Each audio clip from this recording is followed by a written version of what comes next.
대한항공이 만약에 못 가는 시장이면 시장이 부러지는 시장이라고 말씀드린 적이 있어요. 그 왜 그러냐면 대형 항공주가 가지 못하는 시장은 고유가, 고환율, 인플레이션, 전쟁, 전염병 이런 것들이 그 파란치 그런 상황이거든요. 그러니까 이게 매크로 이슈가 해결되지 않으면 항공주가 가기 어려운데 만약에 그걸 못 가는 시장에서는 시장이 부러지는데 진짜 부러지는 상황이 벌어졌는데 저는 이런 이런 항공주가 올라가는 시장이 돼야지 우리 시장이 강한 반등이 나올 수 있다라고 봐서 항공주에 대한 뷰를 좀 드리려고 하는 것이고 항공주가 이제 특히 대형 항공주 같은 경우가 리오프닝 대장주 역할을 하다가 작년 이제 9월 10월 달 위드 코로나 때 고점 찍고서 밀렸는데 가장 큰 거는 전쟁이었죠. 전쟁 때문에 시장이 또 하락했다는 이슈가 있었고 이 전쟁으로 인해서 고유가 그리고 환율이 또 트여 있죠. 이러다 보니까 이제 그 인플레이션 우려가 나타났고 이러면 경기 침체까지 나타나면서 수요가 없어질 수 있다. 수요 증발에 대한 우려가 나타나기 시작했고 항공권 가격이 뭐 엄청나게 올라가니까 소비자들이 여행 여력이 감소할 수 있다는 그런 우려가 있고요. 또 항공주 같은 경우는 이제 유가에 되게 민감하거든요. 그래서 고유가로 인해서 수익성이 저하될 수 있다는 우려도 있었고 그리고 금리 인상 시기랑 고환율이다 보니까 이자 비용이 늘어난다. 이런 우려도 있었고 또 코로나 재확산 에 대한 악재 그리고 항공 국제선 우리나라 같은 경우에는 항공 규제가 유독 더 강했기 때문에 아직까지 2019년도에 비해서 국제선 항공편이 회복이 아직 다 안 됐다는 것들 그리고 일부 뭐 PCR 검사 같은 방역 규제가 남아 있고 그리고 아직 전쟁이 안 끝났죠. 그래서 유가에 대한 불안도 있고 또 대항공사 실적이 특히 대한항공 같은 경우에는 4개분기 연속 어닝 서프라이즈가 났는데 이제 항공 화물로 인한 실적이다 보니까 여기에 대한 피크아웃 우려가 있었다는 거예요. 그래서 이런 우려들에 의해서 주가가 못 가는 측면이 있지만 더 큰 거는 시장이 부러졌다는 게 더 큽니다. 시장이 급락에 의해서 못 간 것도 있는데 이러한 우려에 대해서 제가 좀 반박하는 얘기를 좀 하려고 하는 것이고요. 근데 고유가에 대해서는 사실 항공주 쪽에서는 실적에 우려가 없습니다. 왜 그러냐면 항공운임과 여기 유리활동률을 통해서 현재는 여객과 화물 모두에다가 완벽하게 지금 가격 전가를 하고 있는 상황이라는 것이고 그리고 고유가에 대한 우려도 뭐냐면 아니 뭐 비행기가 떠야지 유가에 대해서 비용에 대한 고민을 할 텐데 이 2019년도에 비해서 아직 여객이 제대로 회복이 안 된 상황이기 때문에 제한적일 수밖에 없다는 것이고 그리고 그 6월 달부터 이제 그 인천 국제공항에서 이제 그 항공 규제 조기 해제를 한 이후에 지금 그 해외 여행이 급등하고 있는데 지금 그 기존 운항의 탑승률이 한 40%대에서 최근에 80% 이상 올라왔어요. 그러니까 뭐냐면 빈좌석이 채워지면서 비용은 그렇게 늘지 않은데 매출이 급증하는 그런 상황이 지금 나타나고 있고 그러면서 이제 그런 여객 부분에 대한 실적이 급격하게 증가할 것인데 여기에 대한 수혜를 오로지 대형 항공사들이 받고 거기에 집중되어 있다는 거죠. LCC들은 그렇지 않는데 이 수혜가 모두 대형 항공사에 집중되고 있는 상황이고 그리고 고환율에 대해서도 이거 회사에서 컨퍼런스 콜에서 얘기했던 거고 1분기 실적에서 발표를 했던 건데 화물 매출은 대부분 다 달러화 매출이에요. 외화 매출이기 때문에 지금 이 항공 화물 비중이 올라가면서 외화 매출이 올라가다 보니까 환율이 올라갔는데도 매출이 비용보다 더 많아지는 그런 상황이 돼서 지금 대한항공이라는 아시아나 이런 대형 항공주는 환율이 올라갈수록 오히려 수출주처럼 수혜를 보는 구조가 바뀐 상태입니다. 현재. 수출주네요. 수출주가 돼버렸어요. 지금 저 화물 때문에. 근데 이게 이제 중국에서 방역이 계속 길어지다 보니까 경쟁사들이 대부분 중국 대형 항공사들인데 중국 대형 항공사들이 비행기가 못 뜨고 있어요. 이 여객기가 부진하다 보니까 그 원래 이제 화물의 피크아웃에 대해서는 여객이 살아가면 그 밑에 들어가는 벨리카고가 증가가 되는데 그러면서 여객이 줄 거다라고 그렇게 우려를 했지만은 벨리카고의 증가가 지금 제한되고 있습니다. 벨리카고가 뭐예요? 그러니까 여객기 화물 하단에다가 그 여객기 밑에다가 싣는 그런 화물. 화물 전용기는 오로지 화물만 싣지만은 여객기 밑에다 싣는 걸 벨리카고로 하거든요. 그런데 이게 이제 중국의 방역 문제로 이 대형 항공사의 항공 화물 이 호조가 길어지고 있습니다. 그래가지고 이게 이제 여객이 그 화물이 실적에 받쳐지면서 여객이 같이 더블업이 되는 상황이 실적이 나타나고 있는 상황이고요. 반사이익을 받는 거예요. 그렇죠. 그리고 화물로 어마어마하게 돈을 벌다 보니까 그걸 부채를 갚아버리는 거예요. 빠르게 부채 상황이 돼서 금리 상승이라든가 고환율에 따른 이자 비용이 제한적이라는 거고 특히 대한항공이 2년 동안 그 유증도 물론 했지만은 순차 입금만 7조 원 감소했습니다. 12조에서 5조 원대로 감소가 됐다는 거예요. 그러니까 지금 이거 돈을 계속 버니까 그래서 단순히 화물 실적을 가지고 피크아웃에 대해서만 얘기할 게 아니라 이걸 가지고 빠르게 부채 상환을 하기 때문에 이거 멀티플을 더 줘야 된다는 얘기를 저는 하고 싶은 거고, 그리고 인플레이션에 의한 어떤 수요의 증발은 적어도 국내 항공사는 해당되지 않는다라고 보면은 왜 그러냐면 7월 기준으로 국제선 항공 편수가 2019년 대비해서 36% 수준밖에 아직 회복이 안 됐고 6월 기준도 대형 항공사의 국제선 여객 수 자체도 이제 20% 수준밖에 회복이 안 됐어요. 아직 그 회복되려면 멀었다는 거고, 반면에 이제 뭐 미국이라든가 유럽 같은 경우는 상당수 거의 90%가 회복을 했거든요. 우리는 아직 시절 못한 거예요. 이런 상태에서 항공권이 비싸더라도 2년 6개월 동안 여행을 못 가다 보니까 여기에 대한 그런 여행에 대한 관심이 더 큰 상황이라는 거고, 그 특히 이제 그 어떤 소득층이 높을수록 여행에 대한 그런 소비 심리가 더 강하다는 것이고요. 지금 코로나 재확산 우려가 있잖아요. 오늘 그 뭐 변종이 우세종으로 갔고 오늘 7만 명 돌파했는데, 김원정 국토부 항공정책관이 얘기했던 게 항공 관련 규제가 코로나 확산 방어에 효과적이 않다는 얘기를 했습니다. 그러니까 지금 그 인천공항의 방역이 질병청에서 그 국토부로 바뀌었거든요. 관을 바뀌면서 이 어떤 코로나 확산세가 있더라도 항공 규제가 추가로 가기는 어렵다라고 볼 수 있겠고, 그리고 6월 달부터 국제 유가가 꺾이기 시작했는데 이게 비슷한 그림이 2014년도와 2015년도에 유가 국제 유가 110불 때 있다가 거기에 하락 초입구가 상당히 유사했을 때 항공주가 급등을 했었습니다. 그때 대형 항공사가. 그래서 비슷한 그림이 나타나서 좀 더 설명을 드릴 거고요. 그리고 대형 항공사는 화물 실적이 유지되면서 그동안 어닝 서프라이즈가 났는데 이번 2분기 때는 좀 다른 게, 화물은 여전히 호조라서 좋은데 여객 부분에 서프라이즈가 나면서 2분기 어닝 서프라이즈 가능성이 있다는 거죠. 그러니까 화물로만 어닝 서프라이즈가 났던 거와 비해서 여객의 수요 회복을 위한 어닝 서프라이즈 가능성이 있어서 좀 다르다. 실적이 다르다는 것이고, 그리고 실적 추정치가 1년 전만 해도 대한항공 예를 들면 실적 추정치 연간으로 올해 한 7천억이 안 된 상황이었는데 지금 2조가 넘어갔거든요. 추정치가. 근데 주가가 오히려 빠졌다는 거죠.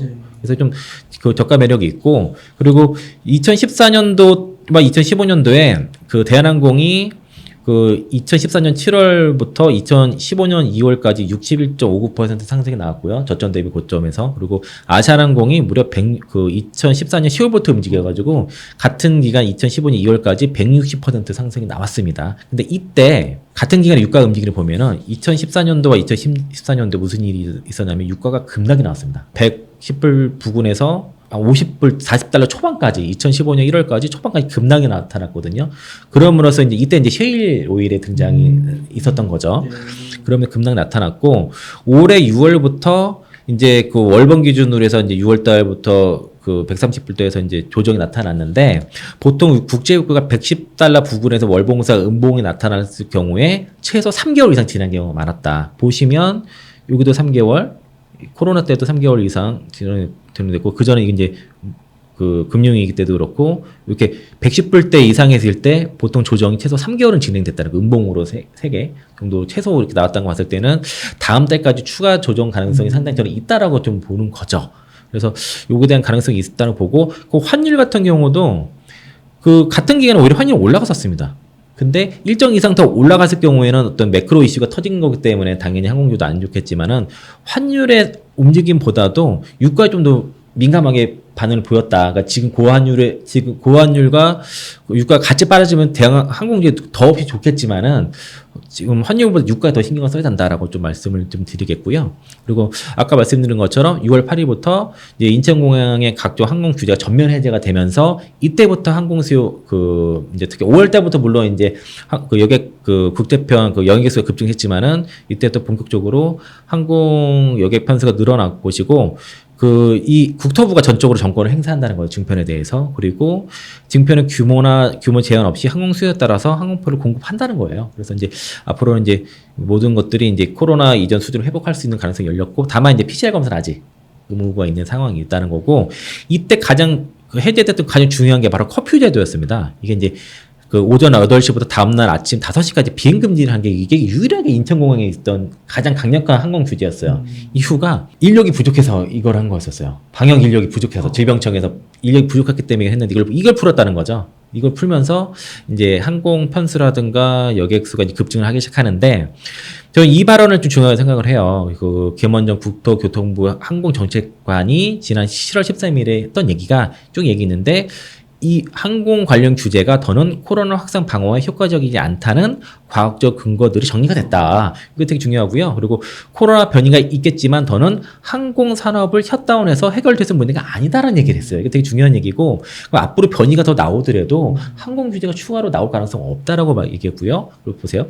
국제선 정상화가 2년 동안 묶여 있는 동안에 방역 당국을 설득하는 과정에 어려움이 있었다. 이거 겨우 설득해서 국토부가 가져온 거예요. 아, 설득을 계속 했군요. 네, 2년 동안 했던 것이고, 그리고 이제 PCR 검사는 입국 시에만 진행해도 변이 바이러스를 추적할 수 있다라는 거죠. 지금 출국 입국 다 하고 있는데 입국만 해도 된다는 것이고요. 그래서 항공 규제는 앞으로 글로벌 동향에 맞춰갈 필요가 있다라고 강조를 했어요. 그래서 지금 국토부 통계에 의하면은 인천에 취항한 59개 나라 중에서 입국 전후로 진단 검사한 나라는 우리 6개밖에 없고요. 그리고 81%에 해당하는 47개국은 이국지 진단 검사도 안 하고 있습니다. 해제한 상태입니다. 그러니까 이제 우리도 글로벌을 맞춰갈 필요가 있다는 것이고. 우리는 이렇게 빡세게 했을까요? 그러니까 제가 아까 말씀드린 것처럼 질병청에서 그동안 인천으로 가능을 했고 질병청이 한 일은 당연히 질병을 막는 것이고 인력이 부족했다는 거. 그래서 시간 자체도 짧게 밤에는 일 못하겠다. 그렇게 했던 건데. 돈 갑자기 많이 벌 것 같은데요. 이렇게 하면은. 네.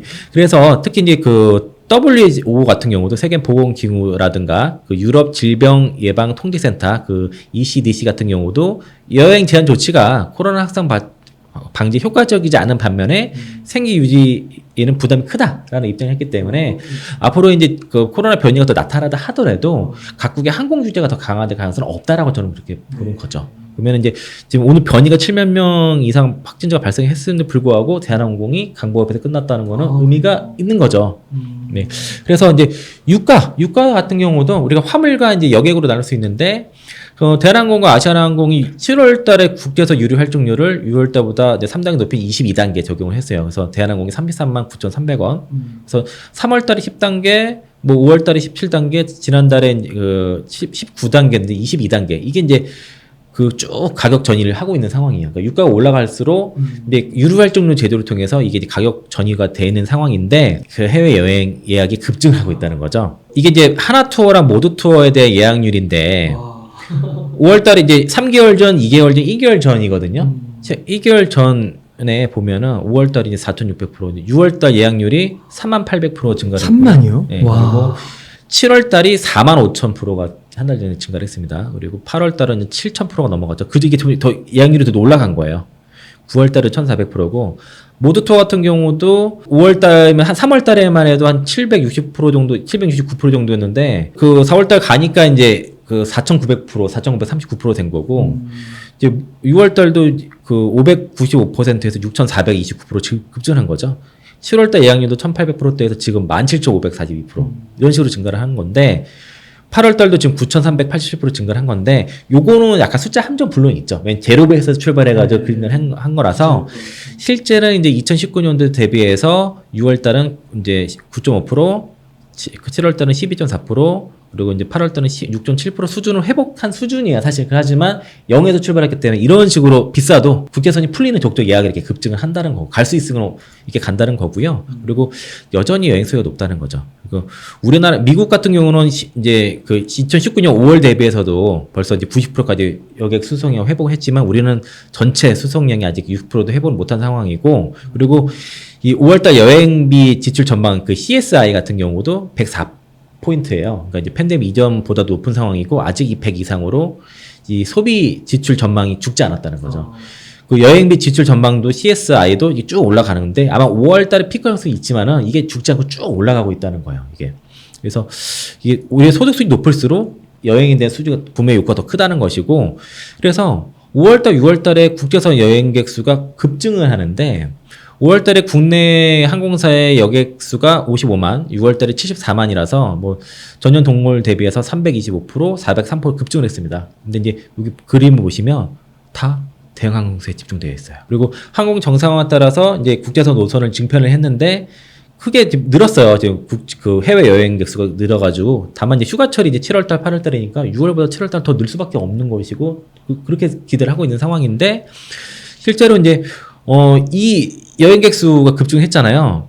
5월달, 6월달 각각 이 대한항공과 아시아나의 그 집중된 쏠림 현상이 5월달에 89% 그리고 6월달에 80.8% 쏠렸다는 거예요. 그래서 대한항공 같은 경우도 전년 동월 대비해서 86.8% 그 국제선 여객 증가율도 327% 급증을 했어요. 그러니까 이거 보면은 전체가 88만인데 국내가 60만, 국제가 이제 28만이지 않습니까? 그리고 이제 전체는 전년 동월 대비해서 86.5% 증가를 했는데 국제선은 327% 급증했다는 얘기예요. 그러니까 국제선 여객 수가 더 급증폭이 크다는 얘기를 하는 거고 아시아나도 마찬가지입니다. 그러니까 전체는 국내랑 합쳐서 39% 5월달 증가했고 6월달에 50.7% 증가를 했는데 국제선은 5월달에 390%, 6월달에 403.6% 급증을 했다는 거죠.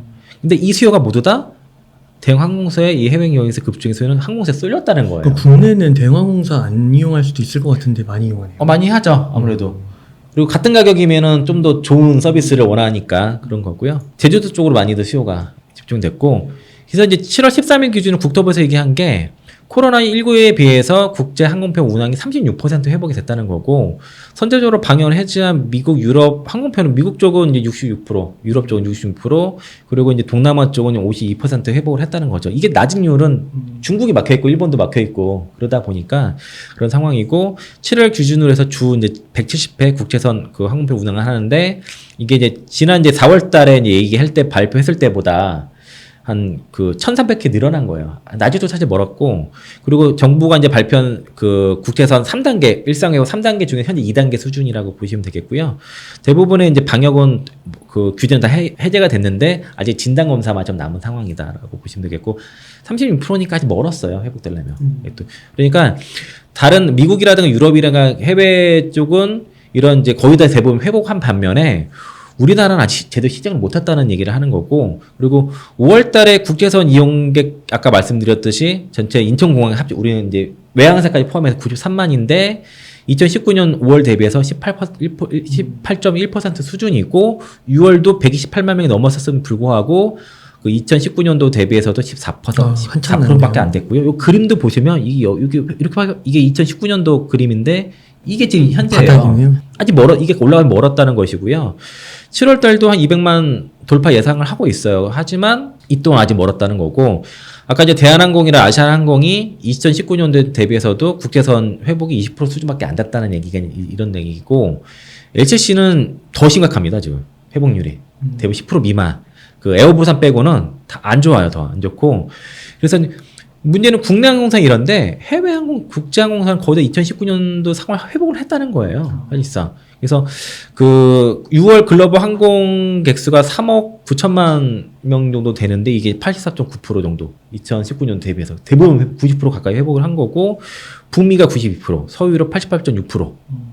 우리는 지금 이제 너무 심각한 거죠. 그리고 동남아가 좀 방역을 좀 늦게 하고 우리나라 사람들이 안 가다 보니까 67.4% 정도 상당히 낮지만은, 그러니까 이제 우리나라는 적어도 이런 항공권이 비싸고 인플레이션 때문에 뭐 다 치더라도 2년 6개월 동안 못 간 사람이 너무나 많기 때문에 이 수요가 아직 이만큼 열려 있다는 겁니다. 그러니까 우리나라는 해당되지 않는다라고 말씀드리겠고, 화물 같은 경우도 유류 할증료가 거의 스팟으로 거의 결정되거든요. 이게 이제 싱가포르 항공유 요 현물 시장가로 결정되는데, 그 화물 쪽의 유류 할증료가 역대 최고치거든요. 또 올랐어요. 7월 달에 또 올랐어요. 이 그래프 여기서 지난달에 1,380원에서 1,720원을 또 올랐는데, 이 장거리 노선 기준으로 해서 1년 전보다 473% 증가했는데, 이거는 정말로 완벽하게 전이가 됩니다. 가격 전이가.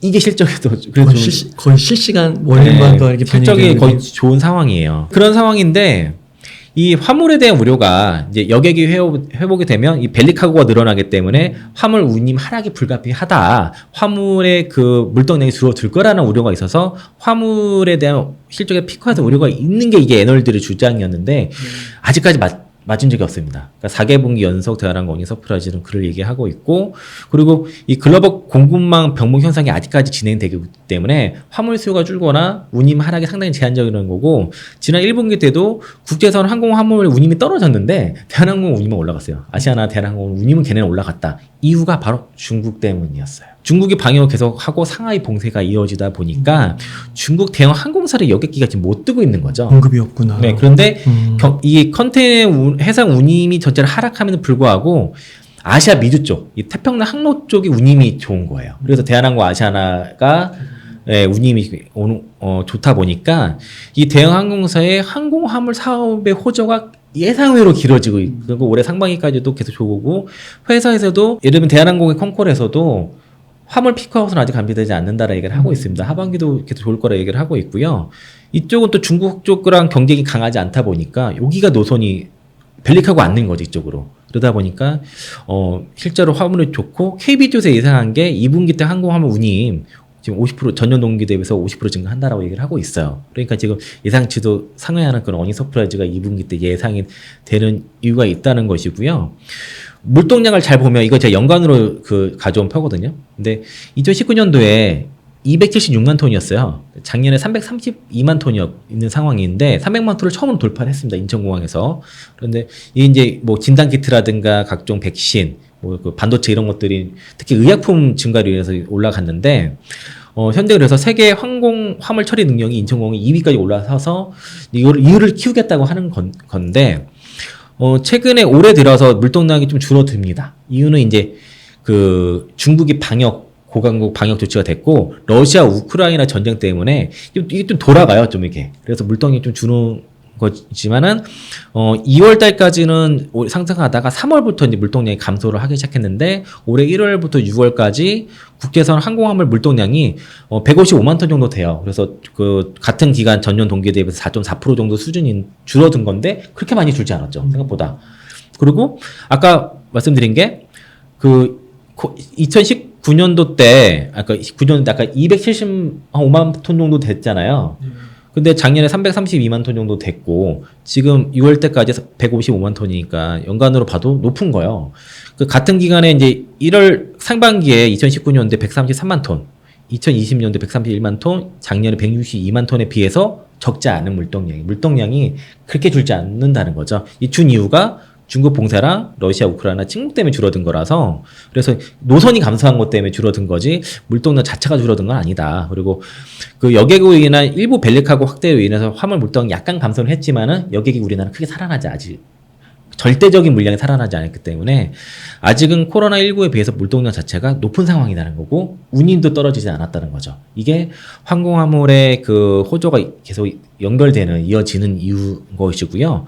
운임도 보면은 올해 이제 3월까지 이게 홍콩 TAC 인덱스 발틱 항공화물 운임지수라는 게 있어요. 이 항공화물 운임지수가 5월 30일 기준으로 3,229포인트를 찍었는데 이제 3월 달에 좀 떨어졌어요. 3,340까지 떨어졌다가 이제 이 3개월 사이에 이제 한 17% 정도 반등을 했는데 이것 때문에 2분기 실적 좋을 거라 예상을 또 하는 거고 최근에 이게 이제 6월 20일 기준으로 해서도 3,782포인트라고 그래서 별로 그렇게 안 떨어졌어요. 그러니까 이거 운임이 계속 고운임이 유지된 상태에서 물동량도 그렇게 주지 않기 때문에 항공화물 운임은 기본적으로 받쳐주는 상황이고 이거 운임 같은 경우도 1년 전에 비해서도 36.6% 높고 코로나 사태 발생 전 2019년 6월 대비해서도 157% 높은 기준이라서 여전히 높은 항공화물 운임에 물동량이 크게 줄지 않았다. 그러면은 대형 항공사의 2분기 때 항공화물의 실적은 상당히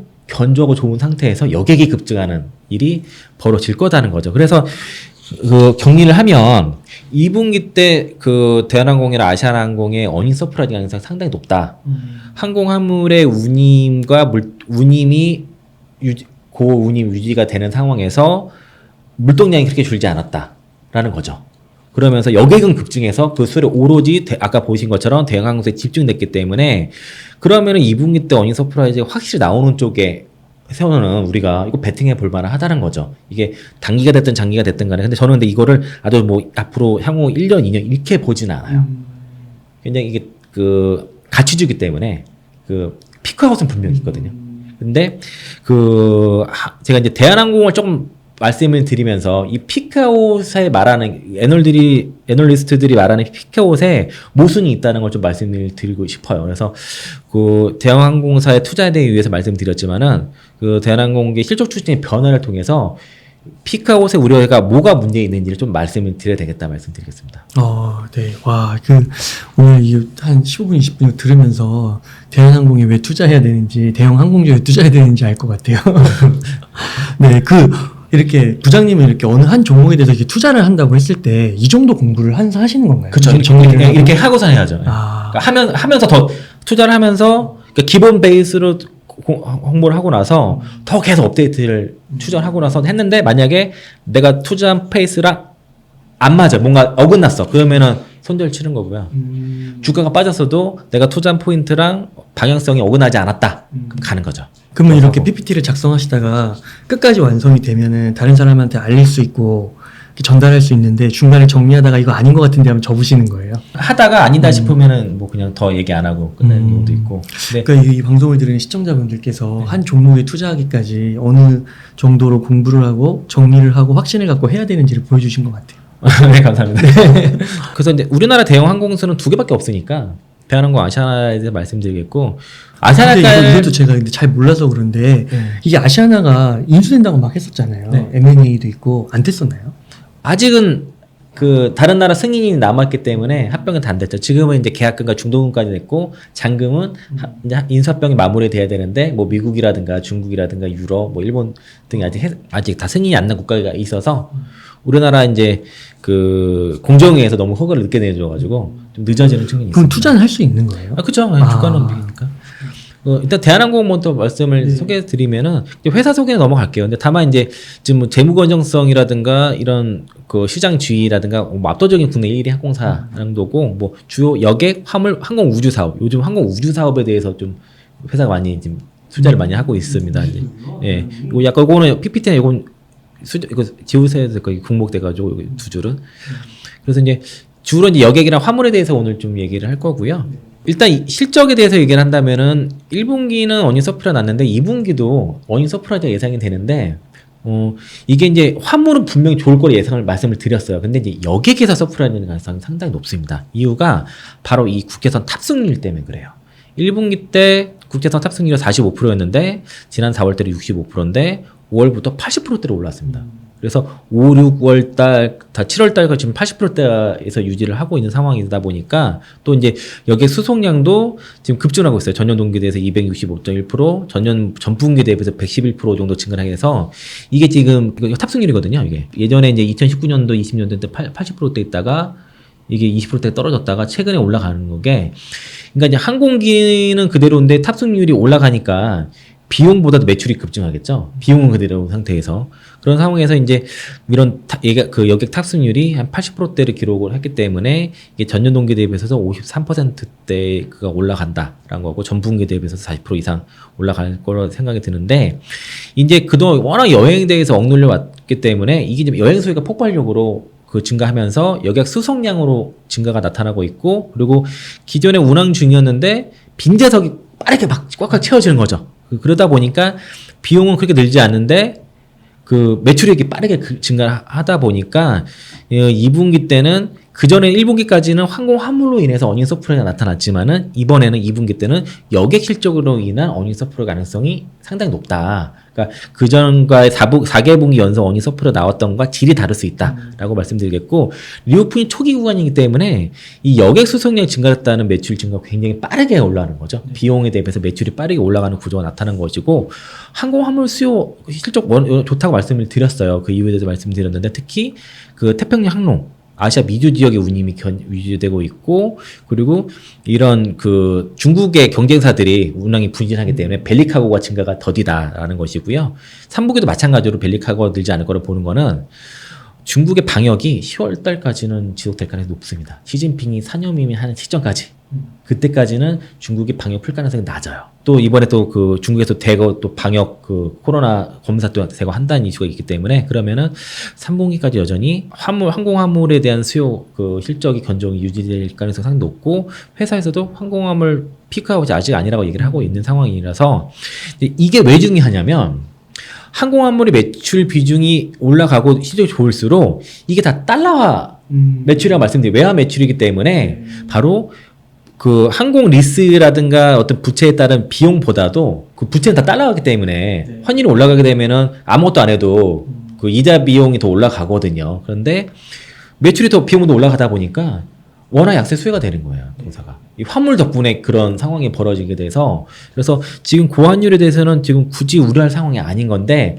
이제 방송 보다 보면은, 이제 환율이 높기 때문에 항공 리스라든가 부채가 달러 베이스이기 때문에, 환율이 높을수록 동사의 비용이 더 올라가기 때문에 안 좋다라는 얘기는 하지만은 실상 그렇지 않다는 거죠. 적어도 회사의 컴코리라든가 몇 개 기업 리포트만 읽어도 그런 얘기 안 할 텐데, 여전히 오늘도 그러신 분들 봤어요. 그래서 지금은 항공 화물이 죽지 않는 이상, 대한항공이나 대형 항공사들은 환율 그 돈을 더 버는 거죠. 수혜주다. 그러니까 워낙 약세 수혜주다라고 말씀을 드리고 싶고요. 그리고 유가 상승에 따른 여객이랑 화물의 그 단가 상승은 유류 활동률을 완벽하게 다 지금 반영을 하고 있다는 거죠. 왜냐면은 다 수요가 그만큼 받쳐주기 때문에. 되게 좋네요. 이런 산업이 없는 것 같은데. 그래서 비용 효과가 완벽하게 되고 있다는 거죠. 그래서 근데 주가는 밑에 있어요. 자, 이제 이거 얘기를 하고 싶은 거 뭐냐면 1분기 때 이제 어닝 서프라이 나왔습니다. 그래서 영업이익이 7,884억 원 나왔어요. 영업이익이 단기 수익이 5,439억 원 나왔는데 사상 최대 영업이익이 나왔죠. 그리고 지금 올해 추정치가 1년 전에 6,433억 영업이익 추정치였는데 1년 전에 6개월 전에 1조였고 지금 2조거든요. 2배씩 늘은 이게 지금 이렇게 올라갔어요. 그런데 이게 피크아웃 얘기 계속 있었지만은 6개월 전에 올해 추정치가 1조였단 말이에요. 그리고서 이게 피크라고 얘기를 했는데 3개월 전에 1조 5천원 이것도 피크라고 했는데 이 피크가 계속 올라간다는 거죠. 그러면은 올해 그 내년 추정치도 사실 계속 올라가요. 올라간 상태인데 지금 주가는 계속 피크아웃 얘기를 계속 하고 있다는 것이고 요거는 이제 제 증권사별로 영업이익 추정치 전망을 정리를 쭉 했습니다. 이제 각 증권사별로 이제 리포트 나온 날짜 오늘 이제 NH투자에서 나와서 이제 목표가 좀 하향을 했는데 지금 한국투자증권 같은 경우가 올해 영업이익이 2조 2,320억 보고 있고 그 하나투자가 1조 9,600억 나왔고 삼성증권이 1조 3,712억 전망을 했는데 작년에 대한항공이 1조 4천억대 나왔거든요. 그런데 삼성증권은 굉장히 보수적으로 보는 회사예요. 항공주대에서. 영업이익 전망이 되게 차이가 나네요. 네, 엄청 차이 나죠. 지금 뭐 메리츠는 5,600억 얘기하고 있으니까. 4조예요? 이 메리츠 증권 같은 경우에는 3분기, 4분기 대규모 적자를 얘기하고 있고 내년에는 적자 커질 거라 얘기를 하고 있어요. 항공화물이 아예 없다고 지금 이런 터무니없는 전망하는 경우도 있고 신영증권의 올해 4조 3천억 영업이익과 내년에 6조는 이건 좀 너무 터무니없는 것 같아요. 대체로 한 2조 정도가 적당하다고 보는데 삼성증권 같은 경우가 올해 1조 3,700억 전망을 했는데 작년에 1조 4천억이 나왔다고 말씀드렸잖아요. 1조 4,400억 정도 나왔는데 삼성증권이 올해 그 1분기까지만 해도 대한항공의 영업이익 추정치를 작년 연말까지 3천억 잡아서 3천억. 근데 1조 4천억 나왔잖아요. 1조를 붙였네요. 그래서 그것도 그래도 최근에 많이 올려놓은 거고요. 그리고 올해 막 3천억 잡아놓은 거를 이렇게 올려놓은 거고 대체로 보면 2조 원전이 많잖아요. 근데 이것도 계속 올라온 거예요. 이게 계속. 그리고 이제 대체 올해 피크아웃을 보는 경향이 대체로 강하긴 한데 그렇다 하더라도 이 추정치가 내년에 1조 평균이 1조 6,724억 내후년이 거의 1조 6천억 가까이 되는데 1조 5천억 내년에 뭐 2조 보는 쪽도 있고 그러니까 이 추정치가 예전에는 올해 추정치 피크보다 높다는 거죠. 제가 말씀드리고 싶은 거고 그리고 이 편차가 심한 쪽은 이건 제외하고 봐야 되지 않냐 이런 것들 신영이라든가 메리츠, 삼성증권은 제외하고 평균치를 보는 게 맞다고 생각이 들고 그렇다 치더라도 이렇게 올라온 이 추정치조차도 주가 반영이 안 됐다는 거죠. 우려는 계속 항공화물에 대한 피크아웃 우려는 있지만은 그 피크아웃 얘기한 게 계속 실제 실적은 어닝 서프라이즈 계속 나왔다는 것이고 그리고 2분기부터는 실적에 대한 질이 달라지는데 그래서 아마도 제 생각에는 2분기 실적 발표쯤에는 실적 보고선 진짜 실적 이렇게 나오네 하면은 메이저 수급들이 달려들 가능성이 상당히 있다는 거죠. 혹시 현재가는 얼마예요? 한 25,000원 정도 됩니다. 그리고 21선 오늘 돌파가 오늘 그래서 25,300원 정도로 아마 끝난 걸로 얼핏 기억을 하고 있고요. 오늘 21선 돌파가 이제 나와서 지금 저점을 잡은 모습이고 오늘은 이제 연계금이라 기관 쪽도 수급이 좀 들어왔습니다. 그래도 목표가는 다 50% 정도 다 위네요. 네.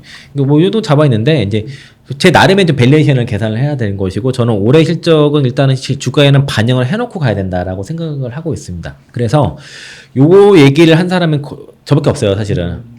대한항공 같은 경우가 주가 피크가 2007년도 11월 6일, 11월 달에 한번 나왔고요. 그리고 2010년도 7월 달에 고점이 나왔었어요. 두 번의 고점인데 이때 당시 2007년도에 대한항공 매출이 8조 8,120억, 영업이익이 6,368억이라서 이거 기준으로 해서 고점을 계산해 보니까 영업이익 배수로 9.88배 나왔는데 당시의 부채 비율이 243% 정도 나왔습니다. 당시에. 그런데 2010년도 7월 2일에 고점이 시가총액이 6조 6,690억. 그때 2007년도 6조 2,900억 나왔을 때랑 비슷하죠? 고점이. 그런데 이때 당시 매출이 11조 4,592억인데 영업이익이 1조 넘었어요. 이때 처음으로. 1조 1,192억인데 고점 기준으로 계산하니까 영업이익 배수는 5.95배 정도 밖에 못 받았어요. 근데 실적이 더 좋은데 주가의 고점이 같아요. 이유는 부채 비율에 있었습니다. 제가 봤을 때는 부채 비율이 510%. 그러니까 이 대한항공 항공주의 부채 비율은 멀티플과 관련이 있다.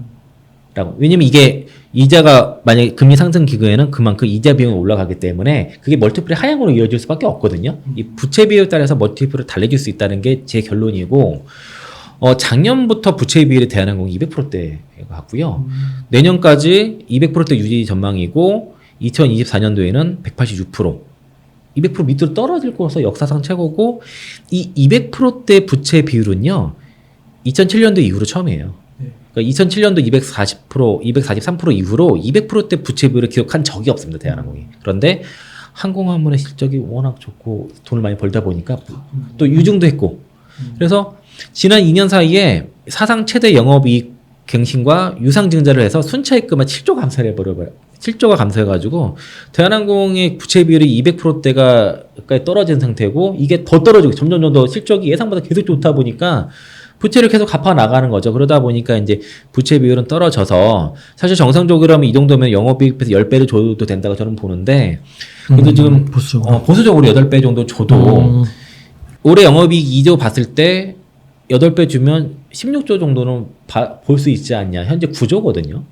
그래서 뭐 주가를 환산하면 43,000원 나오는데, 뭐 저는 이제 금액보다도 이제 시가총액 기준으로 좀 봤으면 좋겠다. 그래서 적어도 전에 금리 인상이 본격적이 아닐 때는 제가 10배에서 뭐 20조 얘기도 한 적이 있었지만은 보수적으로 한 16조 정도 봐도 된다. 이거는 반영 시켜놓고 피크를 아웃을 논해야 된다라고 저는 개인적으로 말씀을 드린 거고요. 그래서 이제 대한항공 얘기했으니까 아시아나도 간단히 얘기하면은 이게 어차피 합병되기 때문에 사실상 독과점 구조로 갈 수밖에 없다. 대한항공의 조원태 회장이 아시아나항공에 대해서 인수 제안을 받았을 때 10초간 멍했다는 얘기 기사 보셨나요? 아니요, 못 봤습니다. 그런 기사 있었고, 그게 듣고서 멍하고 있다가 일생일대 기회다. 이거 잡아야 된다. 라고 생각을 했었다 그럽니다. 그러니까 대한항공 입장에서는 아시아나항공의 매물은 정말 너무나 좋은 기회였던 거죠. 이게 사실상에서 양사 합병이 되게 되면 시너지 효과는 상당히 클 거라고 보고 있고요. 아시아나항공 역시 1분기 영업이익이 사상 최대가 나왔습니다. 영업이익이 1,769억, 사상 최대고, 역시 여행 수요 급증하고 화물에서 매출이 급증을 했다는 거죠. 이로 인해서 부채가 줄었습니다. 리스 부채가 1,861억을 부채를 갚아 나갔고, 그리고 자산도 좀 계속 늘어났다는 건데, 이 단기 수익률도 자본 기준으로 단기 수익률이 364억 정도 플러스가 났는데, 이게 이제 문제는 아시아나항공이 부채 비율이 너무 높아요. 1분기 기준으로 2,811%인데, 그렇기 때문에 이제 대한항공의 유상증자가 반드시 필요한 상황이죠. 그래서 유상증자 1조 5천억이 납입 예정이고, 이게 이제 M&A 선행 조건인데, 현재 이제 계약금과 이제 중도금까지 7천억이 납입이 됐고 8천억을 납입을 더 해야 되는데 아직 이제 안 된 상황이고, 이게 다 유증이 완료가 되게 되면은 아시아나항공의 부채비는 400%대로 줄어들게 됩니다. 보통 이제 항공사의 부채 비율이 보통 500에서 800% 정도 돼요. 이게 이제 항공기 리스 비용 때문에 그게 정상적인 부채 비율인데, 대한항공은 200%대. 그리고 이 합병 유상증자 완료가 되면 아시아는 400%대로 감소가 된다는 것이고, 그래서 이게 지금 기업 결합 신고 의무 9개국이 있거든요. 이 중에서 남은 게 이제 미국, EU, 중국, 일본 이렇게 남았어요. 기업 결합 신고 승인 후에 이제 나머지 잔금 8천억을 이제 납입을 해서 아시아나항공 지분 63.9%를 인수를 하면은 이제 자회사 편입이 되는 거죠. 지분 인수의 2년 후에 본격적으로 합병을 할 것으로 예상이 되고, 이게 아직 되지 않았습니다. 그래서 이제 아시아나항공 실적은 컨센서스가 좀 깜짝 놀란 게 뭐냐면, 올해 연간으로 영업이익을 6,156억이 이제 지금 FM 가이드에 잡혀 있습니다. 이제 560% 급증 예상이 되고, 내년에 영업이익 1조 340억이 잡혀 있어요. 깜짝 놀랐고, 단기 수익도 올해 3천억에서 내년에 7,282억. 굉장히 빠르게 지금 실적이 늘어나는 걸로 보이고, 2024년도도 컨센이 영업이익 1조대를 얘기하고 있어서, 대한항공과 달리 아시아나항공은 피크아웃에 대한 전망을 하고 있잖아요. 올해가 피크아웃이라고 보고 있지 않은 것으로 컨센은 그렇게 잡혀 있고 이 기준이면은 올해 기준으로 PER 5.5배, 내년 기준으로 PER 2.13배, 2024년 기준으로 PER 1.83배예요. 와 진짜 싸다. 만약 PER 8배만 줄 수 있다면 내년 기준으로 4배도 가능할 수도 있는데 다만 아시아나항공의 주가는 이게 그 증권사 컨센서스가 많지 않기 때문에 이게 언제든지 변할 수 있는 리스크는 분명히 있다는 것이고 또 하나는 대한항공과 연계해서 주가가 움직입니다. 진짜는 그쪽과 상관없이 왜 이게 둘이 이제 합병이 되다 보니까 특징이 아시아나항공의 주가 움직임은 대한항공 시가총액 대비해서 약 28%에서 30% 구간에서 움직이고 있습니다. 이게 거의 잘 따라서 움직이는데 이 움직임이 어떻게 계산이 돼야 되냐면 아까 유상증자 1조 5천억이 있었잖아요. 그러다 보니까 대한항공의 시가총액에서 곱하기 0.3 30%를 한 다음에 요게 1조 5천억을 빼면은 아시아나의 적정 시가총액이 현재 기금에서 움직여서 이거에 따라가고 있고요. 그래서 아까 대한항공 영업이익 컨센서스가 올해 2조라고 치면 아까 8배 얘기했잖아요. 그러면은 그 적정 시가총액이 16조라고 치면 여기에 30% 하면은 4조 8천억인데 1조 5천억을 빼면 3조 3천억이 목표 시가총액이 되는 거예요. 한 1조니까 대략 3배 정도 업사이드가 있는데 7월 18일 기준으로 대한항공 시가총액이 9조 2,700억이었어요. 아시아나가 1조 900억 정도였는데 대한항공 시가총액에 0.4를 곱해서 1조 5천을 빼니까 1조 2,800억 정도 나와요. 이거랑 차이가 별로 없는 거죠. 이거 14일 기준은 딱 맞아 떨어져요. 이 계산으로 하면. 이 계산으로 하다 보니까 대한항공의 주가 상승할 경우에 아시아나 주가 상승보다 더 큽니다. 그리고 아시아나의 주가가 후행하는 습성이 있어요. 그러니까 대한항공 움직인 다음에 아시아나가 따라가고 대한항공 주가 빠지면 아시아나 주가가 하락폭이 더 커요. 더 많이 빠져요. 그래서 대한항공의 상승 사이클 들어갈 때 아시아나가 뭐 대한항공이 2% 3% 올라갈 때 어느 때 뭐 5% 6% 막 이런 식으로 올라가고 그래서 요거 계산해 보면은 나중에 한번 정말 계산해 보세요. 보면은 이게 편차가 크지 않게 같이 따라가는 경향이 있더라. 그래서 예전에는 대한항공 대비해서 아시아나의 적정 시가총액 대비가 거의 한 40에서 50%까지 간 적도 있었거든요. 지금은 그러니까 1조 5천을 빼게 되면은 한 14에서 15% 정도라고 보시면 되는데 그렇게 되면은 약간 오차가 많이 발생해서 요 계산법으로 하게 되면은 주가 동행 요 움직임을 어느 정도 잘 맞출 수 있다라고 좀 보시면 되겠고요. 그래서 항공주는 이제 대한항공 기준으로 해서 아시아나를 같이 연계해서 보셔야 돼요. 사실 아시아나만 따로 놓고 보면은 그 목표가를 높게 잡을 수 있는데 아마도 만약에 이제 항공주들이 정말 주도들 역할을 해서 상승 사이클을 가게 된다 하면은 상승 아시아나 항공에서 더 많이 나올 가능성은 더 높다라고 이렇게 보고 있습니다. 그러니까 이게 약간 이제 가치주 같은 느낌이 좀 있어서 네. 장기 투자는 아니고 보다도 이제 실적 턴어라운드 같이 턴어라운드. 근데 어닝 서프라이즈 계속 나오는데 실장에서 인정해주지 않고 잘 모른다. 그리고 애널리스트들이 계속 1년 내내 틀렸는데 부정들 얘기하는 것도 있고 그리고 아까도 말씀드렸듯이 실적 컨센서스가 계속 올라가요. 연간으로 6천억 보던 회사가 지금 2조를 보고 있는데 이게 지금 주가에 반영이 안 됐다는 거고 그리고 작년 9월 달에 주가 고점을 찍을 때 당시가 올해 전망치가 8천억대였어요. 사실. 근데 지금 2조잖아요.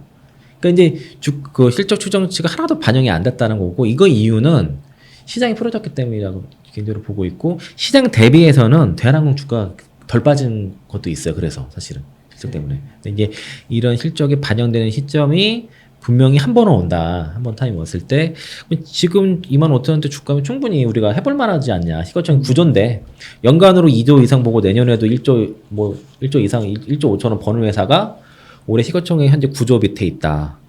해볼 만하다는 거고 여기에 아시아나항공이 따라서 같이 움직인다면은 같이 껴서 한번 투트랙으로 투자해 볼 만하지 않을까.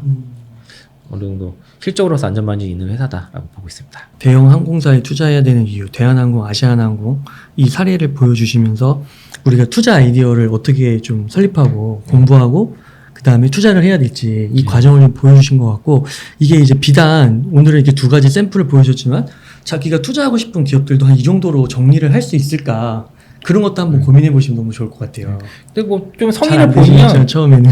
그게 이제 성인을 보이면 누구나 할 수 있으세요. 네. 그리고 이제 내가 이제 종목에 대해서 이제 그 관심을 가지고 투자만 갖고 그리고 계속 파고 계속 이게 하루아침이 된다기보다 일단 관심이 있는 그 회사가 있으면 계속 자료 취합을 하게 되잖아요. 그러면 저는 이제 약간 보여주기 위해서 자료를 또 예쁘게 정리한 거지. 그거는 이제 굳이 보여주지 않고 그냥 뭐 워드라든가 이런 데다 그냥 계속 붙여놓게 해서 갖고 계셔도 되지 않을까. 그리고 뭐 스크랩 같은 거 인쇄해가지고 갖고 계셔도 되고. 어떤 분들은 이제 관련 해당 증권사 리포트만 인쇄해가지고 철해가지고 보시는 분들도 있고. 그러니까 그렇게 하셔도 돼요. 그러니까 이거 방송으로 준비해 주신다고 일주일 이상 준비하셨다고 아까. 그러니까 뭐 매일 한 거 틈틈이 하셨다고. 조금씩. 네, 이렇게 너무 귀한 자료 나눠주셔서 감사드리고 시청자분들께서 참고하셔가지고 또 투자 아이디어 어떻게 또 구현하실지 한번 고민해 보시는 시간 되셨으면 너무 좋겠습니다. 그러면요, 부장님 끝으로 좀 하고 싶은 말씀, 강조하고 싶은 말씀 있으시다면 좀 부탁드리겠습니다. 어차피 시장이 지금 어려운 상황이지만은 그러니까 적어도 지금은 어쨌든 잘 인내가 필요하고요. 네.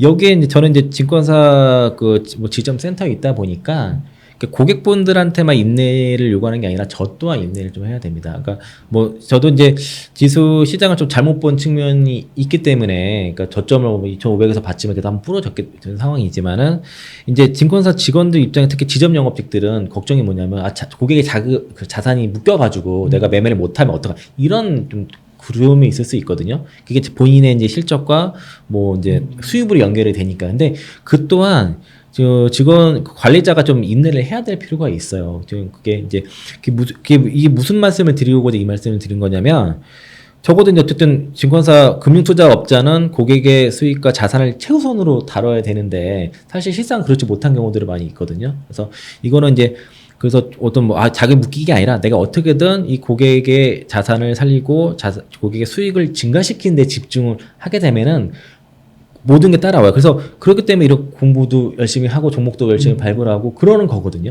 그리고 이제 소통을 위해서 방송도 하는 것이고, 그런데 이제 그렇지 못하고 자산을 뭔가 잠깐 그러니까 매매 회전율을 높이려는 그런 시도를 하게 되면은 반드시 망가져요, 계좌. 망가지고, 그리고 그걸 알기 때문에 고객들도 떠나는데 증권사 영업직들뿐만 아니라 고객들도 이제 그런 이제 관리자의 성향을 좀 그러니까 그런 분들하고 좀 투자를 같이 하시면 좋겠고 혼자 하시는 것도 중요하지만 수수료 무료도 중요하지만은 자신이 같이 이제 좀 투자의 돈을 받을 수 있는 멘토를 잘 만나시고 그런 멘토는 적어도 그 고객의 자산을 어떻게 바라보는지를 좀 판단을 하셨으면 좋겠다는 거죠. 적어도 이 사람이 내 자산을 정말 진심으로 대하는지 아니면은 내가 자기의 어떤 수익의 목적으로서 대하는 것인지는 좀 알았으면 좋겠고요. 그렇기 때문에 이제 높은 수수료 내고 같이 이제 하시는 것이고, 그리고 이게 이제 자꾸 매매를 너무 막 그런 위주 하다 보면 상승장에서 누구나 짜증이 나는데 상승장에서 크게 못 먹고 하락장에서 깨지는 일이 있거든요. 그래서 이제 그런 걸 좀 막기 위해서도 어떤 진심을 가지고선 대하는 사람과 함께 하셨으면 좋겠다라고 좀 말씀을 좀 드리겠습니다. 그러면 오늘 부장님 한 이 정도에서 오늘 인터뷰 마무리하도록 하겠습니다. 고맙습니다. 이렇게 해서 하이투자증권의 이창환 부장님을 모시고 이야기를 나눠봤습니다. 긴 시간 동안 유익한 인사이트 많이 나눠주셔서 감사의 말씀 드립니다. 오늘 고생 많으셨습니다. 네, 고맙습니다.